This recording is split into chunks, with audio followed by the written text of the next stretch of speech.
ವಿರೋಧಿ ಕಾಂಗ್ರೆಸ್ ಪಕ್ಷಕ್ಕೆ, ದೇಶ ವಿರೋಧಿ ಕಾಂಗ್ರೆಸ್ ಪಕ್ಷಕ್ಕೆ, ಮಾನಗೆಟ್ಟ ರಾಹುಲ್ ಗಾಂಧಿಗೆ, ಲಜ್ಜೆಗೆಟ್ಟ ರಾಹುಲ್ ಗಾಂಧಿಗೆ, ದೇಶ ವಿರೋಧಿ ರಾಹುಲ್ ಗಾಂಧಿಗೆ, ದೇಶ ವಿರೋಧಿ ರಾಹುಲ್ ಗಾಂಧಿಗೆ.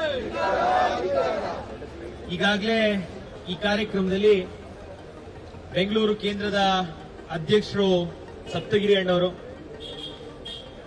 ನಮ್ಮ ಬೆಂಗಳೂರು ದಕ್ಷಿಣದ ಅಧ್ಯಕ್ಷರು ಶಾಸಕರು ರಾಮೂರ್ತಣ್ಣವರು, ನಮ್ಮ ಬೆಂಗಳೂರು ಉತ್ತರದ ಅಧ್ಯಕ್ಷರು ಹರೀಶ್ ಅಣ್ಣವರು, ಇವರ ನೇತೃತ್ವದಲ್ಲಿ ಇವತ್ತು ಎಲ್ಲ ನಮ್ಮ ಭಾರತೀಯ ಜನತಾ ಪಾರ್ಟಿಯ ಕಾರ್ಯಕರ್ತರು, ನಮ್ಮ ಎಲ್ಲ ಪ್ರಮುಖ ಮುಖಂಡರು ಎಲ್ಲರೂ ಬಂದು ಇವತ್ತಿಲ್ಲಿ ಸೇರಿರುವಂತಹ ಮುಖ್ಯ ಉದ್ದೇಶ, ನಿನ್ನೆ ದೆಹಲಿಯಲ್ಲಿ ನಡೀತಾ ಇದ್ದಂತಹ ಎಐ ಸಮಿಟ್ ಅಲ್ಲಿ ನಮ್ಮ ದೇಶದ ಮಾನವನ್ನ ಹಾಕೋ ನಿಟ್ಟಿನಲ್ಲಿ ಬರೀ ಬೀದಿಗೆ ತಂದ್ರೆ ಪರವಾಗಿಲ್ಲ, ಇವರು ಇಡೀ ವಿಶ್ವದ ಮುಂದೆ ನಮ್ಮ ದೇಶದ ಮಾನವನ್ನ ಹರಾಜಾಕಿ ಅರಬೆತ್ತಲೆಯಲ್ಲಿ ಇವರೇನು ಶೆಲ್ಟರ್ನ ಬಿಚ್ಚಿದ್ದಾರೆ, ಇವ್ರಿಗಂತೂ ಮಾನ ಮರ್ಯಾದೆ ಅನ್ನುವಂತ ಪ್ರಶ್ನೆನೇ ಇಲ್ಲ. ಇವತ್ತು ರಾಹುಲ್ ಗಾಂಧಿ ಅವರಂತೂ 3 ಬಿಟ್ಟು ಈ ದೇಶದಲ್ಲಿ ನಿಂತ್ಕೊಂಡ್ಬಿಟ್ಟಿದ್ದಾರೆ. 95 ಸೋಲ್ ಆಗಿದೆ.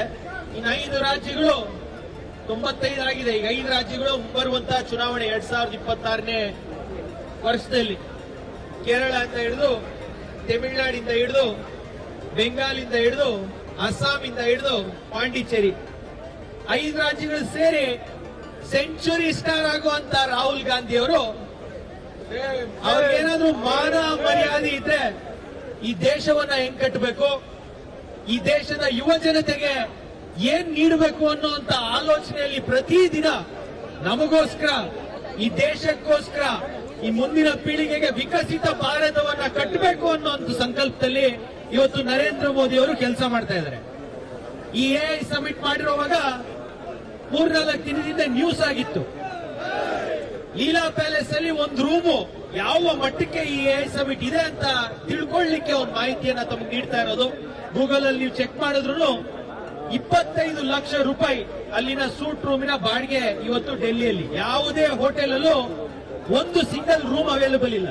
ಮಾಮೂಲಿ 5 ಸ್ಟಾರ್ ಹೋಟೆಲ್ ಅಲ್ಲಿ ಕನಿಷ್ಠ 50,000ದಿಂದ ಲಕ್ಷ ರೂಪಾಯಿ ಒಂದು ರೂಮಿನ ಬಾಡಿಗೆ. ಅಷ್ಟು ಜನ ದೇಶ ವಿದೇಶಗಳ ಪ್ರಮುಖರು, ದೇಶ ವಿದೇಶಗಳ ಪ್ರಧಾನಮಂತ್ರಿಗಳು, ರಾಷ್ಟ್ರಪತಿಗಳು ಈ ಎಐ ಸಮಿಟ್ಗೆ ಬಂದಿದ್ದಾರೆ. ಕೇವಲ ಇವ್ರ ಮುಂದೆ ಮಾನ ಮರ್ಯಾದೆ ತೆಗೆದ್ರೆ ಪರವಾಗಿಲ್ಲ, ಗೂಗಲ್, ಚಾಟ್ ಜಿಪಿಟಿ, ಎಐನ ಎಲ್ಲ ಕಂಪನಿಗಳು, ಇವರೆಲ್ಲರ ಪ್ರಮುಖರು, ವಿಜ್ಞಾನಿಗಳು ಈ ಒಂದು ಸಮಿಟ್ಗೆ ಬಂದಿರುವಂತಹ ಸಮಯದಲ್ಲಿ ಇಲ್ಲೋಗಿ ನಮ್ಮ ದೇಶದ, ನಮ್ಮ ಭವ್ಯ ಭಾರತದ ಒಂದು ಗೌರವನ್ನ ಕಳೆದಿರುವಂತ ರಾಹುಲ್ ಗಾಂಧಿ ಅವರ ಸಾಧನೆ ಸೆಂಚುರಿ ಅಲ್ಲ, ಡಬಲ್ ಸೆಂಚುರಿ ಮುಟ್ಟೋವರೆಗೂ ಇವರಿಗೆ ಸೋಲು ಕಟ್ಟಿಟ್ಟ ಬುದ್ಧಿ. ನಮ್ಮ ದೇಶದ ಯುವಕರು, ನಾನು ದಯವಿಟ್ಟು ಈ ಮೂಲಕ ಭಾರತೀಯ ಜನತಾ ಪಾರ್ಟಿಯ ಕಾರ್ಯಕರ್ತರಿಗೆ ವಿನಂತಿಯನ್ನ ಮಾಡ್ತೀನಿ, ಅವ್ರಿಗಂತೂ ಮಾನ ಮರ್ಯಾದೆ ಇಲ್ಲ. ನಿನ್ನೆ ಪಬ್ಲಿಕ್ ಅಲ್ಲಿ ಹೇಳ್ತಿದ್ದಾರೆ, ಮುಂದಿನ ದಿನಗಳಲ್ಲಿ ನಿಮ್ಮ ಬುದ್ಧಿಗಳನ್ನ ನೀವು ಸರಿ ಮಾಡ್ಕೊಳ್ಳಿಲ್ಲ ಅಂದ್ರೆ ರಾಹುಲ್ ಗಾಂಧಿ ಅವರು ಎಲ್ಲರೂ ಪ್ರಚಾರಕ್ಕೆ ಬಂದ್ರೆ ಅಲ್ಲೂ ಬೀದಿಯಲ್ಲಿ ದೇಶದ ಜನ ಏನ್ ಮಾಡ್ತಾರೆ ಅಂತ ಅಂತೂ ನಾವು ಹೇಳಲಿಕ್ಕಾಗಲ್ಲ. ಹಾಗಾಗಿ ನಮ್ಮ ಕಾರ್ಯಕರ್ತರು, ಇಲ್ಲಿರುವಂತ ದಬ್ಬಾಳಿಕೆಯನ್ನ ನಡೆಸ್ತಿರುವಂತ ಕಾಂಗ್ರೆಸ್ ಸರ್ಕಾರ, ಇಲ್ಲಿರುವಂತ ರೋಲ್ ಕಾಲ್ ಮಾಡ್ತಿರುವಂತ ಕಾಂಗ್ರೆಸ್ ಸರ್ಕಾರ, ಇಲ್ಲಿರುವಂತ ಭ್ರಷ್ಟಾಚಾರದಲ್ಲಿ ಮುಳುಗಿರುವಂತ ಕಾಂಗ್ರೆಸ್ ಸರ್ಕಾರ, ಎಟಿಎಂ ರೀತಿಯಲ್ಲಿ ರಾಹುಲ್ ಗಾಂಧಿಗೆ ಇವತ್ತು ಸಹಕಾರ ನೀಡ್ತಿರುವಂತ ಈ ಒಂದು ಸರ್ಕಾರವನ್ನ ಖಂಡಿತವಾಗ್ಲೂ ನಾವು ಈ ಎಐ ಸಮಿಟ್ ಅಲ್ಲಿ ಇವ್ರು ನಡ್ಕೊಂಡಿರೋ ರೀತಿಗೆ ಇವರ ವಿರುದ್ಧವಾಗಿ ಇವತ್ತು ಫ್ರೀಡಂ ಪಾರ್ಕ್ ಅಲ್ಲಿ ಸಾಂಕೇತಿಕವಾಗಿ ಮೊದಲನೇ ಬಾರಿ ಇಲ್ಲಿ ಪ್ರತಿಭಟನೆಯನ್ನ ಪ್ರಾರಂಭ ಮಾಡ್ತಾ ಎಲ್ಲಾ ಜಿಲ್ಲಾ ಹೆಡ್ ಕ್ವಾರ್ಟರ್ ಅಲ್ಲಿ ಈಗಾಗಲೇ ಇವತ್ತು ಕಾಂಗ್ರೆಸ್ ಕಚೇರಿಗಳ ಮುತ್ತಿಗೆ ಇವತ್ತು ಎಲ್ಲಾ ಜಿಲ್ಲೆಗಳಲ್ಲಿ ಆಗ್ತಾ ಇದೆ. ಇಡೀ ದೇಶದಲ್ಲಿ ಇವತ್ತು ಎಲ್ಲಾ ರಾಜ್ಯಗಳಲ್ಲೂ ಕಾಂಗ್ರೆಸ್ ಕಚೇರಿ ಹಾಗೂ ಕಾಂಗ್ರೆಸ್ ಕಾರ್ಯಕರ್ತರ ಮುತ್ತಿಗೆಯನ್ನ ಭಾರತೀಯ ಜನತಾ ಪಾರ್ಟಿಯ ಕಾರ್ಯಕರ್ತರು ಹಾಕ್ತಿರುವಂತದ್ದು ಹಾಗಾಗಿ ಎಲ್ಲ ನಮ್ಮ ಭಾರತೀಯ ಜನತಾ ಪಾರ್ಟಿಯ ಕಾರ್ಯಕರ್ತರು ಈ ಪ್ರತಿಭಟನೆಯ ನಂತರ ಕಾಂಗ್ರೆಸ್ ಕಚೇರಿಗೆ ಮುತ್ತಿಗೆಯನ್ನ ಹಾಕೋಣ.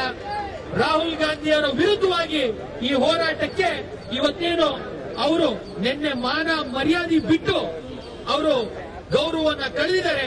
ಮುಂದಿನ ದಿನಗಳಲ್ಲಿ ಅವರ ಗೌರವವನ್ನ ಈ ರಾಜ್ಯದ ಈ ದೇಶದ ಮತದಾರರು ಜಿಬಿಎ ಚುನಾವಣೆಯಲ್ಲಾಗ್ಬೋದು, ಮುಂಬರುವಂತಹ ಪಂಚರಾಜ್ಯಗಳ ಚುನಾವಣೆಯಲ್ಲಾಗ್ಬೋದು, ಕಾಂಗ್ರೆಸ್ಗೆ ಈ ದೇಶದ್ರೋಹಿ ಕಾಂಗ್ರೆಸ್ಗೆ ನಾವು ತಕ್ಕ ಪಾಠವನ್ನ ಭಾರತೀಯ ಜನತಾ ಪಾರ್ಟಿಯ ಕಾರ್ಯಕರ್ತರು ಕಲಿಸಬೇಕು ಅಂತ ಕೇಳ್ಕೊಳ್ತಾ ಮತ್ತೊಮ್ಮೆ ಸೆಂಚುರಿ ಸ್ಟಾರ್ ರಾಹುಲ್ ಗಾಂಧಿ ಅವರು, ಪಪ್ಪು ರಾಹುಲ್ ಗಾಂಧಿ ಅವರು ಒಂಚೂರಾದ್ರೂ ಪ್ರಬುದ್ಧತೆಯನ್ನ ತಗೊಂಡು ದೇಶ ವಿದೇಶಗಳ ಮುಂದೆ ನಮ್ಮ ಭಾರತದ ಆರ್ಥಿಕತೆ ಬಗ್ಗೆ, ನಮ್ಮ ಭಾರತದ ಭವಿಷ್ಯದ ಬಗ್ಗೆ, ನಮ್ಮ ಭಾರತದ ಜನರ ಬಗ್ಗೆ ಒಂಚೂರಾದ್ರೂ ಗೌರವ ಕಳೆಯುವಂಥದ್ದು ಕಲೀಲಿ ಅಂತ ಹೇಳಿ ಅವರಿಗೆ ಧಿಕ್ಕಾರವನ್ನ ಮತ್ತೊಮ್ಮೆ ಕೂಗ್ತಾ ತಾವೆಲ್ಲರೂ ಕಾಂಗ್ರೆಸ್ ಕಚೇರಿಯ ಮುತ್ತಿಗೆಯನ್ನ ಇದಾದ ನಂತರ ಹಾಕಬೇಕು ಅಂತ ಕೋರ್ಕೊಂಡು ಮತ್ತೊಮ್ಮೆ ದೇಶ ವಿರೋಧಿ ರಾಹುಲ್ ಗಾಂಧಿಗೆ, ದೇಶ ವಿರೋಧಿ ರಾಹುಲ್ ಗಾಂಧಿಗೆ,